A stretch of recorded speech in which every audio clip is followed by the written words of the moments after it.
जय Hind, good evening. कैसे हैं आप लोग?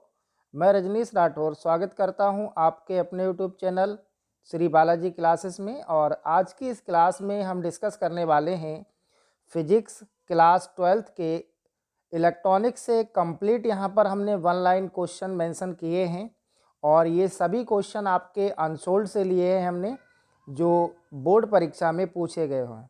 ठीक है, तो यहाँ पर जो भी क्वेश्चन हमने मेंशन किए हैं ये सभी आपके बोर्ड परीक्षा में पूछे गए हैं। वन लाइन क्वेश्चन हैं, ऑब्जेक्टिव और वेरी शॉर्ट में पूछे गए हैं। और यहाँ पर हमने लगभग सभी क्वेश्चन अनसोल्ड से मेंशन किए हैं। तो देखो यहाँ पर हमने पहला क्वेश्चन लिया है। पहला क्वेश्चन है, यहाँ पर आपको आप समझते भी चलना, बहुत ही इम्पोर्टेंट ये होने वाले हैं। कह रहा है कुछ पदार्थों में साधारण ताप पर आवेश प्रवाहित हो सकता है परंतु निम्न ताप पर नहीं, इनको क्या कहते हैं? फिर से आप समझिएगा।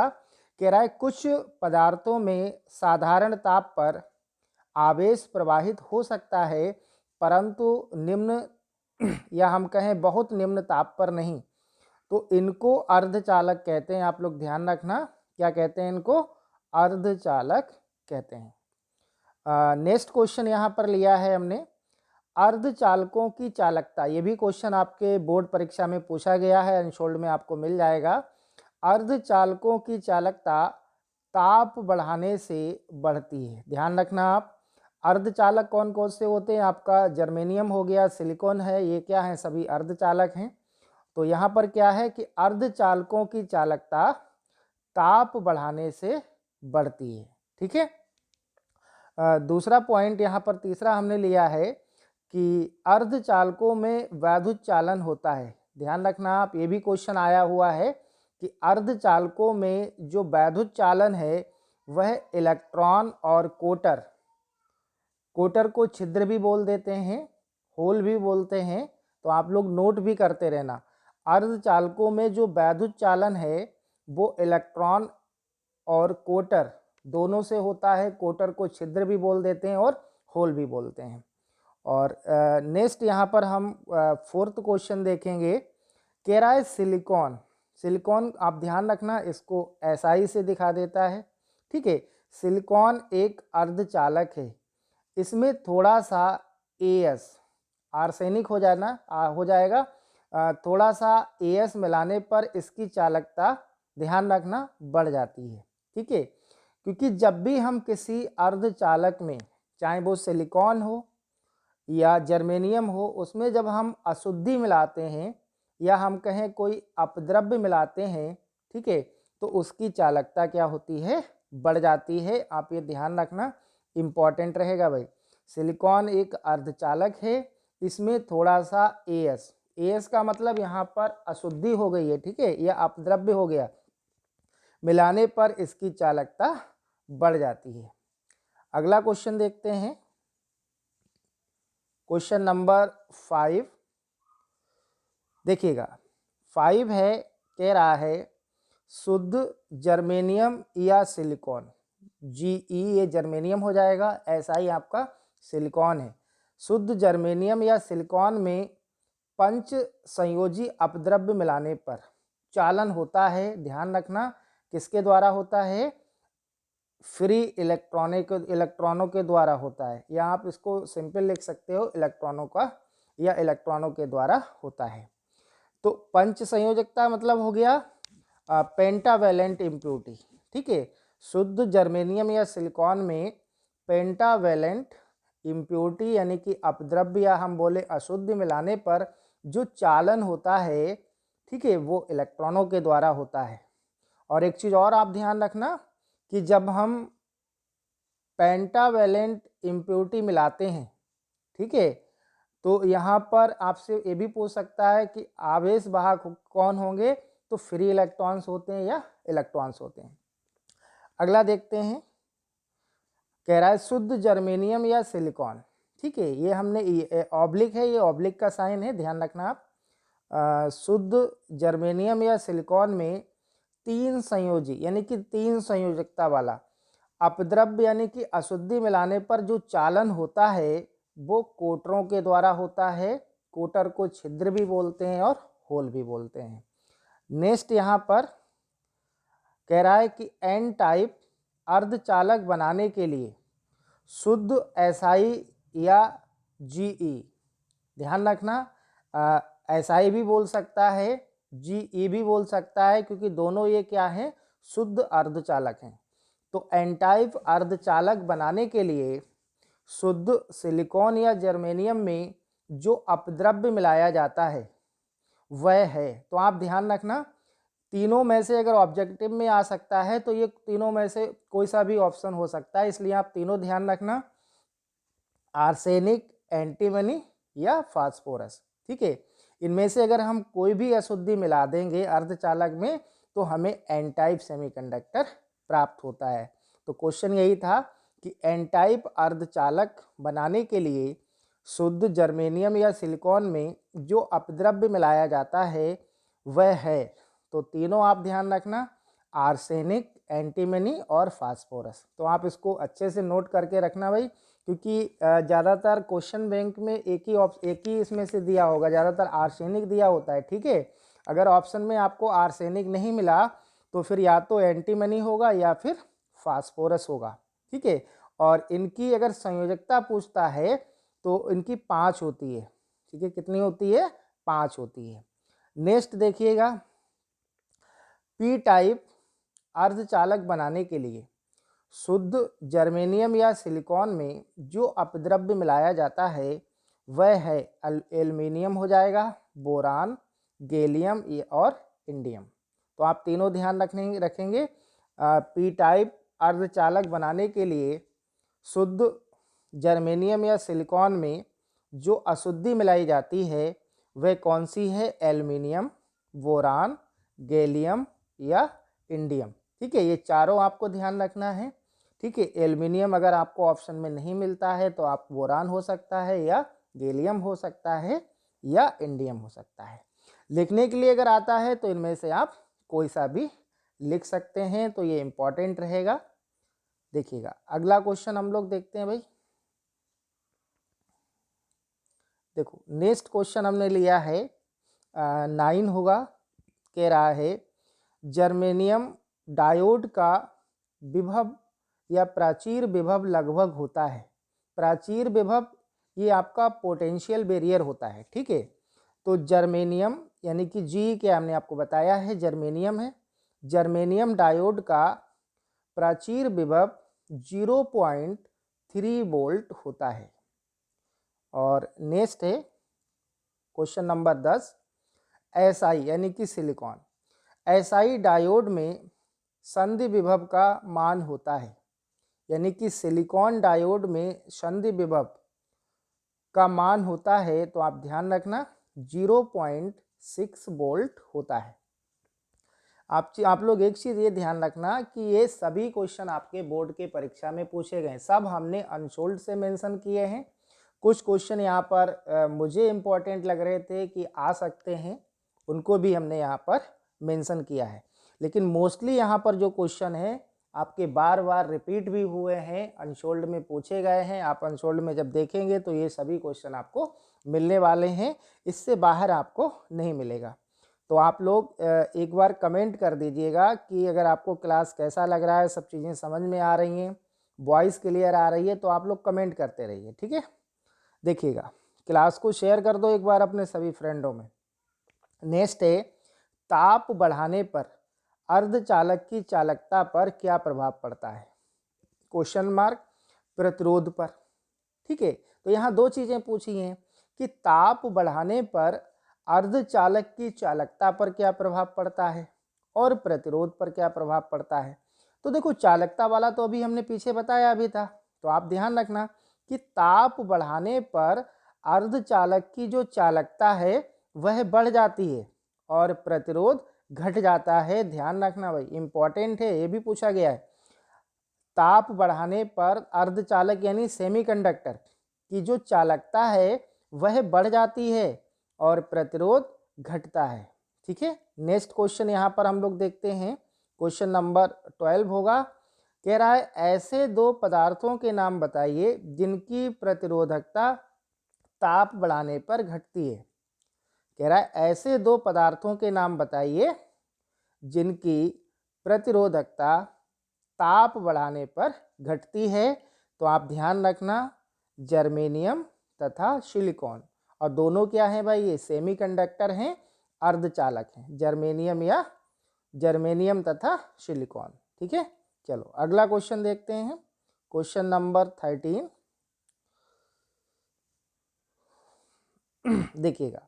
13 क्वेश्चन है यहाँ पर कि n प्रकार के अर्धचालक में बहुसंख्यक तथा अल्पसंख्यक आवेश वाहकों के नाम लिखिए। आवेश वाहक भी बोल सकता है, धारा वाहक भी बोल सकता है, आप ध्यान रखना। ठीक है, कि n प्रकार के अर्धचालकों में बहुसंख्यक तथा अल्पसंख्यक धारा वाहकों या आवेश वाहकों के नाम बताइए। तो यहाँ पर बहुत कन्फ्यूजन रहता है बच्चों में, आप लोग ध्यान रखना।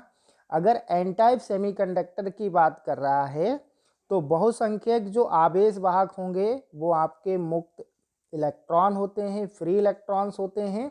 और अगर अल्पसंख्यक आवेश वाहक की बात करता है तो वो आपके कोटर होंगे, जिनको होल बोलते हैं या छिद्र बोलते हैं। ठीक है, क्योंकि एग्जाम में पूछता है कि एन टाइप के अर्धचालक में अल्पसंख्यक आवेश वाहक होते हैं। ज़्यादातर बच्चे क्या करते हैं कि फ्री इलेक्ट्रॉन्स लगा देते हैं, मुक्त इलेक्ट्रॉन। ध्यान रखना, मुक्त इलेक्ट्रॉन होते हैं बहुसंख्यक आवेश वाहक। अगर अल्पसंख्यक आवेश वाहक पूछता है तो आप ध्यान रखना, एन टाइप में कोटर होते हैं, होल होते हैं। ठीक है, चलिए अगला क्वेश्चन देखिएगा। पी टाइप के अर्धचालकों में बहुसंख्यक तथा अल्पसंख्यक आवेश वाहकों के नाम बताइए। तो देखो, पी टाइप की अगर बात करें तो पी टाइप में बहुसंख्यक आवेश वाहक क्या होते हैं, कोटर होते हैं। कोटर को होल भी बोलते हैं। ठीक है, लिख लेना आप HOLE, होल, या इसको छिद्र बोल देते हैं। तो पी टाइप सेमीकंडक्टर में जो बहुसंख्यक आवेश वाहक होते हैं वो कोटर होते हैं, और अल्पसंख्यक आवेश वाहक इलेक्ट्रॉन होते हैं। ये सभी बहुत ही इंपॉर्टेंट क्वेश्चन है और हमने बहुत ही सिस्टम से यहाँ पर इनको मेंशन किया है, इनकी PDF बनाई है। यहाँ से आपका एक भी क्वेश्चन मिस नहीं होगा। और यहाँ से आप ध्यान रखना, 2 से 3 क्वेश्चन आपके एक एक नंबर में भी पूछे जाते हैं इलेक्ट्रॉनिक्स से। ठीक है, तो आप लोग कमेंट करते रहिए भाई, चीज़ें क्लियर हैं, समझ में आ रहा है, कहीं पे कुछ पूछना है तो आप लोग कमेंट कर सकते हैं। ठीक है, देखिएगा नेक्स्ट होगा क्वेश्चन नंबर 15 है। कह रहा है, दाता अपद्रव्य से क्या तात्पर्य है, किन्हीं 2 दाता अपद्रव्यों के नाम लिखिए। ठीक है, तो आप इसमें ध्यान रखेंगे कि जो अर्धचालक को चालक इलेक्ट्रॉन प्रदान करे दाता अपद्रव्य कहलाता है। अपद्रव्य हमने आपको बताया था इम्प्योरिटी होती है, इसको अशुद्धि बोलते हैं। तो जो अर्धचालक को क्या करे, चालन या चालक इलेक्ट्रॉन प्रदान करे, दाता अपद्रव्य कहलाते हैं। आपसे यहाँ ये भी पूछा गया है कि 2 दाता अपद्रव्यों के नाम लिखिए। तो आप ध्यान रखेंगे, हमने यहाँ पर 3 नाम मेंशन कर दिए हैं। ठीक है, दाता अपद्रव्यों के नाम आर्सेनिक, एंटीमनी और फास्फोरस। चलिए अगला क्वेश्चन हम लोग देखते हैं, और ये आपका 2-3 बार पूछा गया है। आप जब अनसोल्ड देखेंगे तो आपको मिल जाएगा। ये क्वेश्चन कई बार रिपीट हुआ है कि विभव प्राचीर से आप क्या समझते हैं। ये आपका कम से कम 4 बार क्वेश्चन मैंने अनसोल्ड में देखा है। ठीक है, कई बार ये रिपीट हुआ है, इंपॉर्टेंट रहेगा। विभव प्राचीर से आप क्या समझते हैं।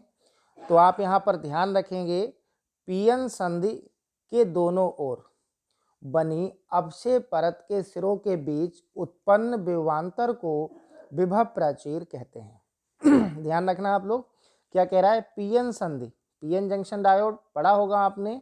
ठीक है, इंपॉर्टेंट है कि पीएन संधि के दोनों ओर बने अवक्षय परत को डिप्लेशन लेयर बोलते हैं, के सिरों के बीच उत्पन्न विभवांतर को विभव प्राचीर कहते हैं। इंपॉर्टेंट रहेगा, ये कई बार क्वेश्चन पूछा गया है। अब देखो, यहाँ से हमने एक क्वेश्चन और बनाया है जो बहुत अच्छा है, पूछ सकता है कि अवक्षय परत की चौड़ाई पर क्या प्रभाव पड़ेगा यदि अग्रदिशिक विभव बढ़ा दिया जाए। तो देखो यहाँ पर ये वाला क्वेश्चन इंपॉर्टेंट रहेगा। क्वेश्चन नंबर जो 17 है, कह रहा है अपक्षय परत की चौड़ाई पर, डिप्लेशन लेयर है, ठीक है, अपक्षय परत की चौड़ाई पर क्या प्रभाव पड़ेगा यदि अग्रदिशिक विभव बढ़ा दिया जाए। तो आप ध्यान रखना क्या होगा, अपक्षय परत की चौड़ाई घट जाएगी। क्या होगा, अपक्षय परत की चौड़ाई घट जाएगी। यहाँ पर एक क्वेश्चन में और मेंशन करा रहा हूँ, आप लोग लिख लीजिएगा, मैं बोल रहा हूँ, पूछ सकता है कि जो अपक्षय परत होती है उसकी चौड़ाई कितनी होती है। अपक्षय परत की चौड़ाई तो ये 1 माइक्रोन की होती है, आप लोग लिख लेना 1 म्यू, ठीक है, 1 माइक्रोन। आप इसको मीटर या सेंटीमीटर में चेंज कर सकते हो। मैंने कई बार क्लास में माइक्रोन को मीटर में और सेंटीमीटर में चेंज करना आपको बताया है। तो अगर क्वेश्चन पूछता है कि अपक्षय परत की मोटाई बताइए, तो आप ध्यान रखना, लिख लेना आप यहाँ पर नोट करके 1 म्यू होती है। देखो अगला क्वेश्चन जो हमने लिया है ये भी आपका कई बार पूछा गया है और यहाँ पर मैं आपको बताऊंगा, आप इसे याद भी बहुत अच्छे से कर सकते हो। देखो यहाँ से जो क्वेश्चन नंबर 18 है, यहाँ पर हमने 2 क्वेश्चन मेंशन कर दिए एक ही में, और ये कई बार पूछा गया है, ठीक है, कि पीएनपी तथा एनपीएन ट्रांजिस्टर के प्रतीक चिन्ह कीजिए या प्रतीक चिन्ह बताइए, ठीक है। बनवा भी सकता है आपसे या ऑब्जेक्टिव में पूछ लेगा कि निम्न में कौन सा पीएनपी ट्रांजिस्टर का प्रतीक चिन्ह है और कौन सा एनपीएन ट्रांजिस्टर का प्रतीक चिन्ह है। तो देखो यहाँ पर जो हमने पहला डायग्राम लिया है ये आपका पीएनपी ट्रांजिस्टर का प्रतीक चिन्ह है और दूसरा जो डायग्राम है ये आपका एनपीएन ट्रांजिस्टर का प्रतीक चिन्ह है। अब देखो यहाँ पर ध्यान क्या रखना है, क्योंकि ऑब्जेक्टिव में आपको बहुत कंफ्यूज करेगा, ठीक है। देखो पीएनपी ट्रांजिस्टर में क्या है, जो संवाहक धारा है, देखिए जा ये जो कन्वेंशनल करंट होती है इसकी डायरेक्शन अंदर के लिए है, अंदर के लिए है, और देखो कहाँ पर है, बेस पर है। ये इमीटर टर्मिनल है, ये कलेक्टर टर्मिनल होता है और ये आपका बेस टर्मिनल है, ठीक है। ट्रांजिस्टर में 3 टर्मिनल्स होते हैं, इमीटर टर्मिनल, कलेक्टर टर्मिनल और बेस टर्मिनल। ध्यान क्या रखना है आपको, सबसे पहले तो ये ध्यान रखना है कि जो पीएनपी ट्रांजिस्टर में होता है उसमें जो ये एरो होता है, अगर हम सिंपल भाषा में बात करें, ठीक है, ये बेस की तरफ होता है और अंदर की तरफ होता है। अब आपको ये भी ध्यान रखना है ये इमीटर टर्मिनल पर ही होना चाहिए, ये चीज़ आप ध्यान रखना भाई, कहाँ होना चाहिए, इमीटर टर्मिनल पर अंदर की ओर होना चाहिए। अगर कलेक्टर टर्मिनल पर है तो ये गलत हो जाएगा, ठीक है। तो पीएनपी से देखो, पीएनपी से आप ये भी ध्यान रख सकते हो, पीएनपी यानी कि प्रवेश करना। प्रवेश करना का मतलब क्या हो गया कि यहाँ पर जो धारा की डायरेक्शन होगी ये अंदर के लिए प्रवेश कर रही होगी, किस टर्मिनल से करेगी, ये आपका इमीटर टर्मिनल से प्रवेश करेगी, ठीक है। ऐसे अगर एनपीएन ट्रांजिस्टर की बात करें तो यहाँ पर जो कन्वेंशनल करंट की डायरेक्शन होगी, यानी कि जो धारा की डायरेक्शन होगी ये इमीटर टर्मिनल पर बाहर की ओर होगी, यानी कि बेस से इमीटर टर्मिनल की ओर होगी। तो यहाँ पर आप इस टाइप से भी, नाम से भी ध्यान रख सकते हो, क्या है, एनपीएन ट्रांजिस्टर, यानी कि यहाँ पर जो कन्वेंशनल करंट होगी वो निकल रही होगी। एनपीएन का मतलब यहाँ पर जो होगी वो बाहर के लिए निकल रही होगी, ठीक है। बस आपको ये ध्यान रखना है कि पीएनपी में प्रवेश कर रही होगी इमीटर टर्मिनल पर और एनपीएन ट्रांजिस्टर में धारा बाहर निकल रही होगी इमीटर टर्मिनल पर। इस चीज़ का आपको ध्यान रखना है, गलती नहीं होनी चाहिए और ये मोस्ट इम्पॉर्टेंट रहेगा, ध्यान रखना आप, ठीक है। चलिए अगला क्वेश्चन देखते हैं भाई, नेक्स्ट क्वेश्चन देखिएगा, कह रहा है ट्रांजिस्टर की संग्राहक धारा, आधार धारा और उत्सर्जक धारा में क्या संबंध होता है। ट्रांजिस्टर की संग्राहक धारा कलेक्टर करंट बोलेंगे, आधार धारा बेस करंट बोलते हैं और उत्सर्जक धारा को इमीटर करंट बोलते हैं। इसमें क्या संबंध होता है, तो आप ये रिलेशन ध्यान रखेंगे भाई, इनका जो रिलेशन होता है ये है, ठीक है। I equal to I V plus I C. अब देखो आई ई क्या है, ये आपका एमीटर करंट है, बराबर होगा किसके, बेस करंट। आई वी क्या है, बेस करंट प्लस आई सी मतलब कलेक्टर करंट के सम के इक्वल होगा। ठीक है, तो आप ध्यान रखना, ट्रांजिस्टर की संग्राहक धारा, आधार धारा एवं उत्सर्जक धारा में अगर आपसे संबंध पूछता है तो ये हो जाएगा ये हो जाएगा आपका I equal to I V plus I C. चलिए अगला क्वेश्चन देखते हैं हम लोग, क्वेश्चन नंबर 20 कह रहा है अर्धचालकों में वैद्युत चालन किसके द्वारा होता है। अर्धचालकों में वैद्युत चालन किसके द्वारा होता है पूछा गया है, इंपॉर्टेंट है। इलेक्ट्रॉन और कोटर दोनों के द्वारा होता है, या हम कहें इलेक्ट्रॉन और होल दोनों के द्वारा होता है। मैं बार बार रिपीट करके बता रहा हूँ, कोटर को आप होल भी लिख सकते हो और इसे छिद्र भी लिख सकते हो। ठीक है, तो अर्धचालकों में जो वैद्युत चालन होता है वो इलेक्ट्रॉनों और कोटरों दोनों के द्वारा होता है। चलिए कमेंट करते रहिए आप लोग भाई। नेक्स्ट क्वेश्चन यहाँ पर देखो, हमने नोट करके लिखा है, नोट करके लिखा है कि निज अर्धचालकों में इलेक्ट्रॉनों की संख्या कोटरों की संख्या के बराबर होती है। भाई इंपॉर्टेंट रहेगा, ध्यान रखना। निज अर्धचालकों में इलेक्ट्रॉनों की संख्या कोटरों की संख्या के बराबर होती है, यानी कि यहाँ पर जो नंबर ऑफ इलेक्ट्रॉन्स होंगे वो होल के इक्वल होंगे। ठीक है, तो आप लोग ध्यान रखना, इंपॉर्टेंट रहेगा। और देखिएगा ये जो क्वेश्चन हमने लिया है क्वेश्चन नंबर 21, ये आपसे वेरी शॉर्ट में भी पूछ सकता है और शॉर्ट में भी पूछ सकता है। कह रहा है कि एनपीएन ट्रांजिस्टर पीएनपी ट्रांजिस्टर से अच्छा होता है क्यों। एनपीएन ट्रांजिस्टर पीएनपी ट्रांजिस्टर से अच्छा होता है क्यों। ठीक है, तो देखो भाई क्यों अच्छा होता है बता रहे हैं आपको।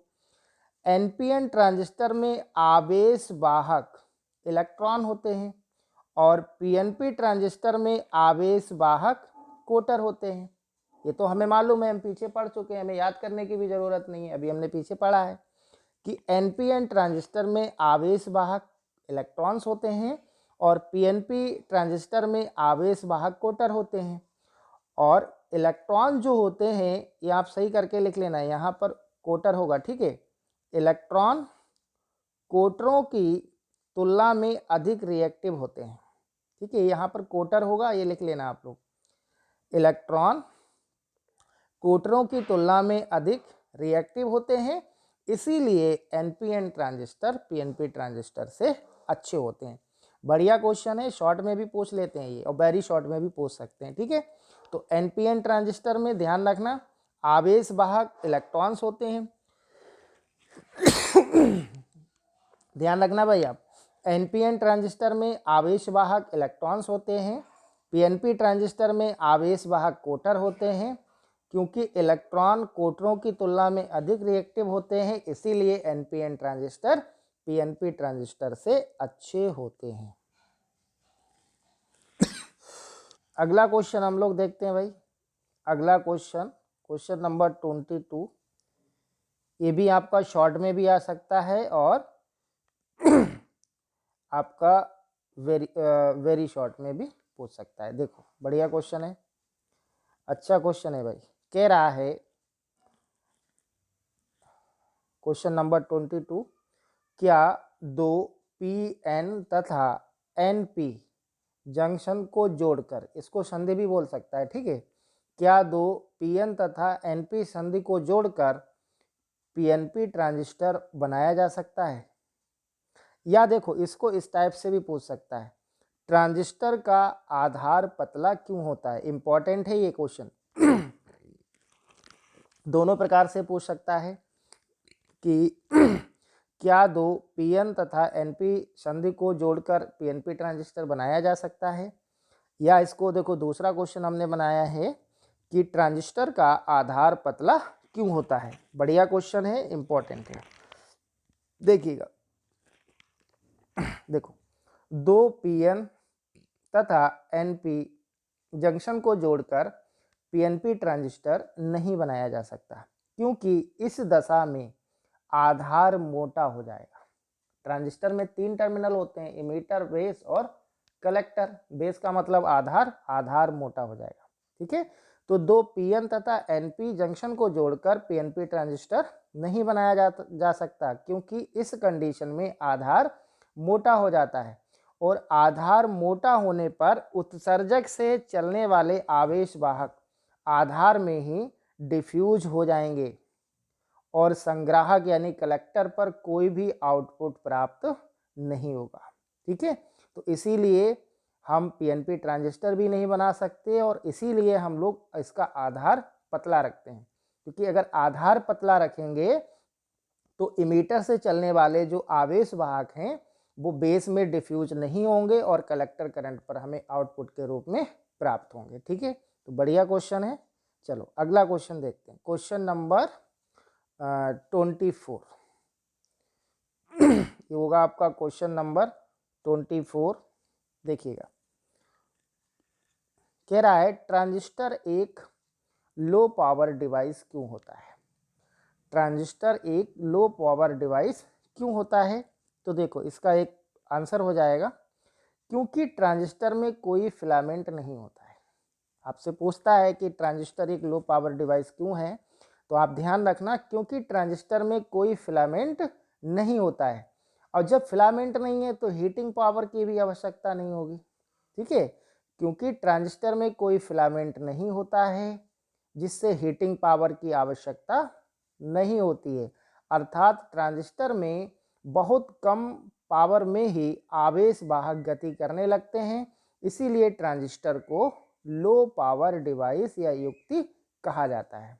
तो आप लोग ध्यान रखना कि ट्रांजिस्टर में कोई फिलामेंट नहीं होता है, और देखो जब फिलामेंट नहीं होगा तो उसे हीटिंग की आवश्यकता नहीं होती है, अर्थात ट्रांजिस्टर में हम बहुत अगर कम सप्लाई देते हैं तब उसमें जो आवेश वाहक हैं वो मोशन करने लगते हैं। ठीक है, तो इसीलिए ट्रांजिस्टर को लो पावर डिवाइस कहा जाता है। नेक्स्ट क्वेश्चन देखते हैं, क्वेश्चन नंबर 25 कह रहा है कि जब किसी चालकों का ताप बढ़ाया जाता है, तो अभी पीछे भी बताया है शायद हमने ये वाला क्वेश्चन, कि जब किसी चालकों का ताप बढ़ाया जाता है तो प्रतिरोध बढ़ता है लेकिन चालकता घटती है। कोई बात नहीं, ये क्वेश्चन डिफरेंट है, वहां हम लोग अर्धचालक की बात कर रहे थे और यहाँ चालक की बात हो रही है। ठीक है, तो दोनों एक दूसरे के अपोजिट चलेंगे, तो वहां अर्धचालक था ना, तो यहाँ पर चालक की बात हो रही है। जब किसी चालकों का ताप बढ़ाया जाता है तो आप ध्यान रखना प्रतिरोधक बढ़ता है, यानी कि प्रतिरोध बढ़ता है लेकिन चालकता घटती है। अगला क्वेश्चन देखते हैं हम लोग। नेक्स्ट क्वेश्चन लिया है कि क्वेश्चन नंबर 26, अर्धचालकों के लिए प्रतिरोध ताप गुणांक होता है। अर्धचालक यानी कि सेमीकंडक्टर, ठीक है, अर्धचालकों के लिए प्रतिरोध ताप गुणांक होता है, तो आप ध्यान रखना अर्धचालकों के लिए प्रतिरोध ताप गुणांक ऋणात्मक एवं निश्चित मान होता है। ठीक है, अर्धचालकों के प्रतिरोध ताप गुणांक का मान ऋणात्मक होता है और एक निश्चित होता है। नेक्स्ट क्वेश्चन, पीएन संधि डायोड के अपक्षय परत में होते हैं। ये तो बहुत पूछा गया है ऑब्जेक्टिव में, कई बार पूछा गया है, क्वेश्चन इंपॉर्टेंट रहेगा कि पीएन संधि डायोड के अपक्षय परत में होते हैं, तो आप ध्यान रखना अपक्षय परत में ना तो इलेक्ट्रॉन होते हैं और ना ही कोटर होते हैं, यानी कि ना इलेक्ट्रॉन होते हैं और ना होल होते हैं, आप ये ध्यान रखना। ठीक है, और नेक्स्ट क्वेश्चन देखते हैं, क्वेश्चन नंबर 28 कह रहा है पीएनपी या एनपीएन ट्रांजिस्टर के आधार से धारा का प्रवाह किसके द्वारा होता है। ठीक है, पीएनपी ट्रांजिस्टर हो या एनपीएन ट्रांजिस्टर हो, कह रहा है आधार से यानी कि बेस से धारा का प्रवाह किसके द्वारा होता है, तो आप ध्यान रखना भाई इलेक्ट्रॉनों के द्वारा होता है। किसके द्वारा होता है, इलेक्ट्रॉनों के द्वारा होता है। ये भी क्वेश्चन आपको मिल जाएगा अनसोल्ड में। ठीक, चलिए अगला क्वेश्चन देखते हैं। अगला क्वेश्चन देखिएगा, क्वेश्चन नंबर 29 कह रहा है कि एक अर्धचालक डिवाइस एक बैटरी तथा प्रतिरोध के साथ श्रेणी क्रम में संयोजित है। एक अर्धचालक डिवाइस, एक बैटरी तथा प्रतिरोध के साथ श्रेणी क्रम में संयोजित है, परिपथ में धारा प्राप्त होती है। ठीक है, आप ध्यान रखना, देखो यहाँ तक क्या कह रहा है कि एक जो अर्धचालक डिवाइस है वो बैटरी और प्रतिरोध के साथ श्रेणी क्रम में जुड़ी हुई है, तब परिपथ से धारा प्राप्त हो रही है। यदि बैटरी की ध्रुवता उलट दी जाए, यानी कि जो टर्मिनल हमारा पॉजिटिव था उसको नेगेटिव कर दिया जाए और नेगेटिव को पॉजिटिव कर दिया जाए, यही कह रहा है। यदि बैटरी की ध्रुवता उलट दी जाए तो परिपथ की धारा लगभग शून्य हो जाती है। तो वह डिवाइस या युक्ति कौन सी होगी, आपसे ये पूछा है। तो वह डिवाइस या युक्ति कौन सी होगी भाई, ये होगी आपकी पीएन संधि डायोड। ध्यान रखना, पीएन संधि डायोड। चलिए अगला क्वेश्चन देखते हैं। ये सभी क्वेश्चन आपके अनसोल्ड से ही लिए गए हैं, ठीक है। चलिए क्वेश्चन नंबर 30 कह रहा है पश्च अभिनत एक पीएन संधि डायोड में धारा किस आवेश वाहक के कारण होती है। पश्च अभिनत, पश्च अभिनत है, इसको उत्क्रम अभिनत भी बोल देते हैं, ठीक है। तो पश्च अभिनत की बात हो रही है। तो पश्च अभिनत में, पश्च अभिनत एक पीएन संधि डायोड में धारा किस आवेश वाहक के कारण होती है। देखो यहाँ पर एक चीज आप और ध्यान रखना कि अगर पश्च अभिनत की बात हो रही है तो यहाँ पर हम पी टाइप को बैटरी के नेगेटिव टर्मिनल से जोड़ते हैं और एन टाइप को बैटरी के पॉजिटिव टर्मिनल से जोड़ते हैं, किसमें, पश्च अभिनत में, ठीक है। तो यहाँ पर जो आवेश वाहक के कारण होगा, यहाँ पर पूछा है धारा किस आवेश वाहक के कारण होगी, तो आप ध्यान रखना अल्पसंख्यक आवेश वाहक, अल्पसंख्यक आवेश वाहक, ठीक है। अगला क्वेश्चन है अग्र अभिनत, फॉरवर्ड वाइज, ठीक है। अग्र अभिनत एक पीएन संधि डायोड में धारा किस आवेश वाहक के कारण होती है, ठीक है। तो यहाँ पर इसका अपोजिट कर देना है। यहाँ हम पी टाइप को बैटरी के पॉजिटिव टर्मिनल से जोड़ेंगे और एन टाइप को नेगेटिव टर्मिनल से जोड़ेंगे, ठीक है। तो अग्र अभिनत एक पीएन संधि डायोड में धारा किस आवेश वाहक के कारण होती है। तो आप ध्यान रखना बहुसंख्यक आवेश वाहकों के विसरण के कारण प्रभावित होती है, या आप लिख सकते हो मुख्य आवेश वाहकों के कारण, ठीक है। चलिए अगला क्वेश्चन देखते हैं भाई। नेक्स्ट क्वेश्चन, क्वेश्चन नंबर 31 देखिएगा। क्वेश्चन नंबर 31 लिया है हमने कि पीएन संधि डायोड में विसरण धारा अनुगमन धारा से अधिक होती है। पीएन संधि डायोड में विसरण धारा अनुगमन धारा से अधिक होती है, ऑब्जेक्टिव में पूछा गया है। तो इसका सही ऑप्शन आप देख लेना होगा अग्र अभिनत संधि डायोड में, ठीक है। अगर विसरण धारा अनुगमन धारा से अधिक है तो वह अग्र अभिनत संधि डायोड होगा। अगर इसका उल्टा पूछ ले आपसे, विसरण धारा अनुगमन धारा से कम है, तो आप ध्यान रखना वो आपका पश्च अभिनत संधि डायोड होगा। ये अभिनत होगा, ये ता बना लेना आप लोग, ठीक है। चलिए अगला क्वेश्चन देखते हैं। ट्रांजिस्टर के उत्सर्जक पर लगाया गया तीर संकेत करता है। अब देखो उत्सर्जक की बात हो गई, यहाँ पर इमीटर टर्मिनल है, अभी हमने पीछे बताया था जब आपको प्रतीक बता रहे थे, ठीक है। ट्रांजिस्टर के उत्सर्जक पर लगाया गया तीर, तीर का मतलब ये इस टाइप से जो बना हुआ था वहां पर, ठीक है, संकेत करता है। क्या संकेत करता है, ये भी ऑब्जेक्टिव में पूछा गया है। धनात्मक धारा प्रवाह की दिशा को, धनात्मक धारा प्रवाह की दिशा को। अब देखो ये वाला क्वेश्चन आपका वेरी शॉर्ट में पूछा गया है। 0 केल्विन ताप पर शुद्ध अर्धचालक, ठीक है क्या है, प्रतिरोधक है, प्रतिरोधक है।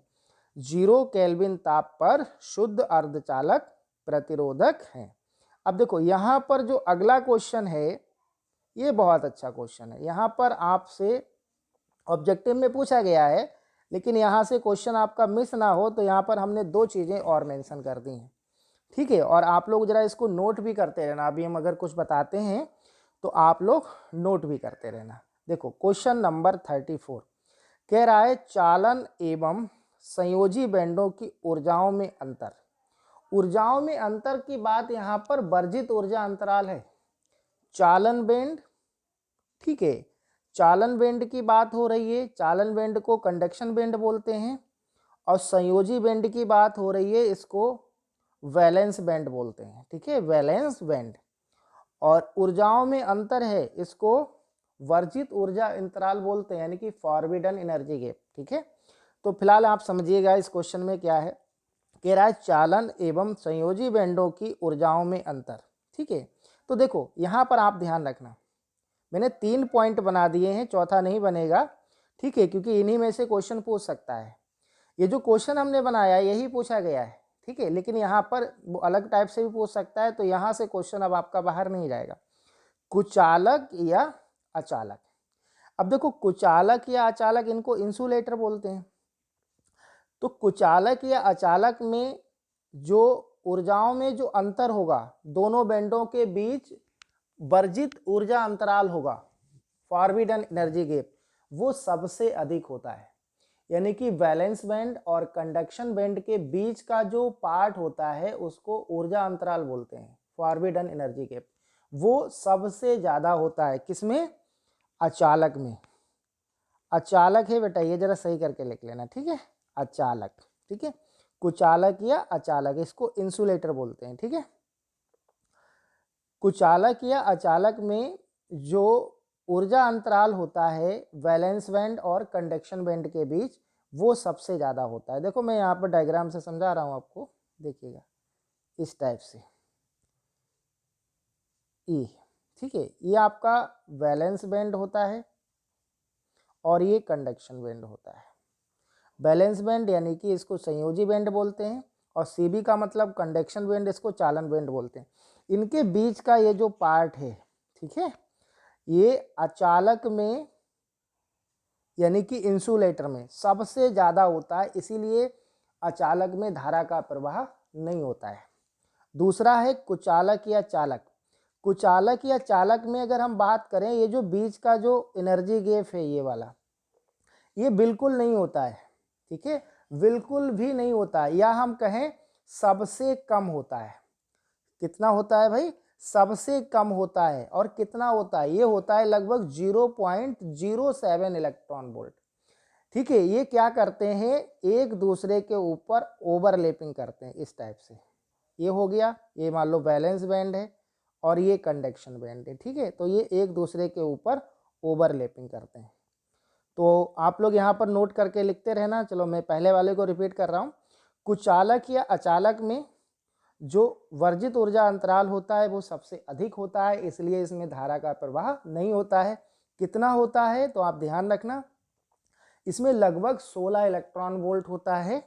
और अगर डायमंड की बात करें तो डायमंड में जो वर्जित ऊर्जा अंतराल होता है वो 7 इलेक्ट्रॉन वोल्ट होता है। ठीक है, दूसरे पॉइंट की बात करें अगर हम, ठीक है, सुचालक या चालक में बिल्कुल नहीं होता है, या आप लिख सकते हो सबसे कम होता है, या बैलेंस बैंड और कंडक्शन बैंड यानी कि जो चालन बैंड है और संयोजी बैंड है, ये दोनों एक दूसरे के ऊपर ओवरलैप करते हैं। ठीक है, इसमें जो वर्जित ऊर्जा अंतराल होता है, आप लोग नोट करते रहना भाई, 0.07 इलेक्ट्रॉन वोल्ट होता है। ठीक है, और लास्ट है अर्धचालक। अर्धचालकों में बहुत कम होता है। क्या होता है? बहुत कम होता है। देखो, चालक में सबसे कम होता है, बिल्कुल नहीं होता है, ओवरलैप करते हैं, लेकिन अर्धचालक में बहुत कम होता है, यानी कि चालक से ज़्यादा होता है। ये ध्यान रखना। कितना होता है? तो ये लगभग जो एनर्जी गैप होगा ये वाला, ठीक है, ये 1 इलेक्ट्रॉन वोल्ट होता है। ठीक है, और अगर आपसे अलग अलग पूछता है तो आप लिख लीजिए, जर्मेनियम के लिए जो वर्जित ऊर्जा अंतराल होता है वो 0.75 इलेक्ट्रॉन वोल्ट होता है। जर्मेनियम के लिए वर्जित ऊर्जा अंतराल 0.75 इलेक्ट्रॉन वोल्ट होता है। और सिलिकॉन के लिए, क्योंकि सिलिकॉन भी क्या है, अर्धचालक है, तो सिलिकॉन के लिए जो वर्जित ऊर्जा अंतराल है यानी कि forbidden energy gap 1.12 electron volt, 1.12 electron volt. लिख लिया सभी ने? कमेंट करिए आप लोग। ठीक है, चलिए अगला क्वेश्चन देखते हैं। नेक्स्ट क्वेश्चन नंबर 35 कह रहा है, पी टाइप चालक प्राप्त करने के लिए जर्मेनियम में जो अपद्रव्य मिलाया जाता है, अपद्रव्य की संयोजकता होगी। तो आप ध्यान रखना कि अभी हमने पीछे बताया था कि पी टाइप अर्धचालक में ट्राईवेलेंट इम्प्योरिटी मिलाते हैं, तीन संयोजकता वाला अपद्रव्य, ठीक है। तो उसकी संयोजकता क्या होगी? 3 होगी। दूसरा क्वेश्चन हमने बनाया है कि एन टाइप चालक प्राप्त करने के लिए जर्मेनियम में थोड़ा अपद्रव्य मिलाया जाता है, अपद्रव्य की संयोजकता होगी। तो ध्यान रखना, एन टाइप सेमीकंडक्टर में पेंटावेलेंट इम्प्योरिटी मिलाते हैं, 5 संयोजकता वाला अपद्रव्य मिलाते हैं। तो ये सभी पूछे गए हैं, सब अनसोल्ड से लिए हमने। देखिए अगला क्वेश्चन है, एक पी टाइप अर्धचालक होता है, आप ध्यान रखना, उदासीन होता है। कैसा होता है? उदासीन होता है। ये भी क्वेश्चन आपका आया हुआ है, एग्जाम में पूछा गया है, ठीक है। चलिए अगला क्वेश्चन देखते हैं भाई। यहाँ पर हमने लिया है, ये भी आपका पूछा गया है। सभी क्वेश्चन आपके अनसोल्ड से ही हैं, तो सभी पूछे गए हैं, ठीक है। ठोसों में उपस्थित ऊर्जा बैंडों के नाम लिखिए। ठोसों में उपस्थित ऊर्जा बैंडों के नाम लिखिए। तो देखो ये आपका वेरी शॉर्ट में आया है, ठीक है। तो पहला होगा चालन ऊर्जा बैंड, अभी हमने बताया था, इसको कंडक्शन बैंड बोलते हैं। दूसरा है संयोजी ऊर्जा बैंड, इसको वैलेंस बैंड बोलते हैं। और तीसरा है इन दोनों के बीच जो होता है वर्जित ऊर्जा अंतराल, इसको बोलते हैं फॉरबिडन एनर्जी गैप। तो ठोसों में उपस्थित ऊर्जा बैंडों के नाम आप ध्यान रखना, चालन बैंड, चालन ऊर्जा बैंड, संयोजी ऊर्जा बैंड और वर्जित ऊर्जा अंतराल, ठीक है। एक चीज़ और ध्यान रखना आप लोग कि किसी भी धातु की अगर बात करें तो जो संयोजी बैंड होते हैं, जिनको हम डायग्राम में आप देखना वी से डिनोट कर देते हैं, बैलेंस बैंड, ये कभी भी खाली नहीं होते हैं, एम्प्टी नहीं होते हैं, ठीक है। लेकिन जो चालन बैंड होता है, जिसको कंडक्शन बैंड बोलते हैं, वो ऑलवेज एम्प्टी होते हैं, हमेशा खाली होते हैं, ठीक है। अगर फॉरबिडन एनर्जी गैप यानी कि वर्जित ऊर्जा अंतराल कम है, तो अगर हम बैलेंस बैंड को थोड़ा सा भी एक्सटर्नल यानी कि हम अगर कोई बाहरी सोर्स से जोड़ते हैं, तो वहाँ से इलेक्ट्रॉन जंप करके कंडक्शन बैंड में पहुँच जाता है और धारा फ्लो हो जाती है, ठीक है। तो फिलहाल यहाँ पर यही आप ध्यान रखना कि ठोसों में उपस्थित ऊर्जा बैंडों के नाम तो 3 होते हैं। पहला चालन बैंड, दूसरा आपका संयोजी बैंड और तीसरा वर्जित ऊर्जा अंतराल। चलिए अगला आगे देखते हैं। नेक्स्ट 39, यहाँ पर कह रहा है कि पी टाइप अर्धचालकों में वैद्युत चालन किसके द्वारा होता है? पीछे बता चुके हैं, कोटरों के द्वारा होता है। नेक्स्ट है क्वेश्चन नंबर 40 कि एन टाइप अर्धचालकों में वैद्युत चालन किसके द्वारा होता है? तो एन टाइप अर्धचालकों में जो वैद्युत चालन होता है, हमने आपको बताया है, मुक्त इलेक्ट्रॉनों के द्वारा होता है। नेक्स्ट क्वेश्चन है अर्धचालकों में वैद्युत चालन किसके द्वारा होता है? देखो ये भी शायद पीछे हम करा चुके हैं, दोबारा टाइप हो गया है और आया हुआ है क्वेश्चन, ठीक है। तो अर्धचालकों में जो वैद्युत चालन होता है वो कोटरों और इलेक्ट्रॉनों दोनों के द्वारा होता है। तो आपको यहाँ पर ये ध्यान रखना है कि पी टाइप अर्धचालक में जो वैद्युत चालन है वो कोटर, होल या छिद्र के द्वारा होता है, ठीक है। एन टाइप में मुक्त इलेक्ट्रॉनों के द्वारा होता है और अर्धचालक में इलेक्ट्रॉनों और कोटर दोनों के द्वारा होता है। अब देखो यहाँ पर अगला क्वेश्चन लिया है हमने। नेक्स्ट क्वेश्चन है आपका, कह रहा है कि कोटर अधिसंख्यक आवेश वाहक होते हैं। कोटर अधिसंख्यक आवेश वाहक होते हैं। तो आप ध्यान रखना किस प्रकार के अर्धचालक में? पी प्रकार के अर्धचालक में। तो आप लोग ये सभी क्वेश्चन कर लेना बेटा, ये सभी हमने क्वेश्चन आपके अनसोल्ड से ही मेंशन किए हैं और सभी आपके मोस्ट इंपॉर्टेंट क्वेश्चन है। मैंने अनसोल्ड में देखा है, हर अनसोल्ड में 3 या 2 आपके ऑब्जेक्टिव या वेरी शॉर्ट पूछे गए हैं इलेक्ट्रॉनिक्स से। तो जितने भी क्वेश्चन आपके अनसोल्ड में पूछे गए थे उन सबको यहाँ पर हमने मेंशन किया है या वहाँ से कुछ क्वेश्चन और पूछे जा सकते हैं, उनको भी हमने मेंशन किया है। अगर आप इनको अच्छे से कर लेते हैं तो इलेक्ट्रॉनिक्स से आपका वेरी शॉर्ट और ऑब्जेक्टिव क्वेश्चन मिस नहीं होगा, इसी में से ही पूछा जाएगा। ये सभी इम्पॉर्टेंट रहेंगे आपके, बस आप इन सबको अच्छे से तैयार कर लेना, ठीक है। और आप लोग इनको नोट भी कर लेना, और अगर किसी को भी इनकी PDF चाहिए तो हमने आपको अपना नंबर दिया है क्लास में, ठीक है, आप उस पर व्हाट्सअप कर देना, हम उस पर इसकी PDF आपको प्रोवाइड करा देंगे। और कल जब हम क्लास लेंगे तो देखो आपका हो सकता है जहाँ से हमने छोड़ा था, न्यूमेरिकल करा रहे थे 2020 के अनसोल्ड के, तो वहीं पर पहले हम उसके कुछ 2020 के और कुछ न्यूमेरिकल हैं जो अच्छे हैं, आए हुए हैं, पूछे गए हैं, उनको कराएंगे। और हमने आपको बोला भी था जो थ्योरेटिकल क्वेश्चन होंगे वो भी हम आपको अब करा देंगे। तो और आप लोग बस इन सबको अच्छे से कर लेना, ठीक है। तो नंबर हमने क्लास में दे रखा है, आप वहाँ से नंबर पे व्हाट्सअप कर देना, हम इसकी PDF प्रोवाइड करा देंगे।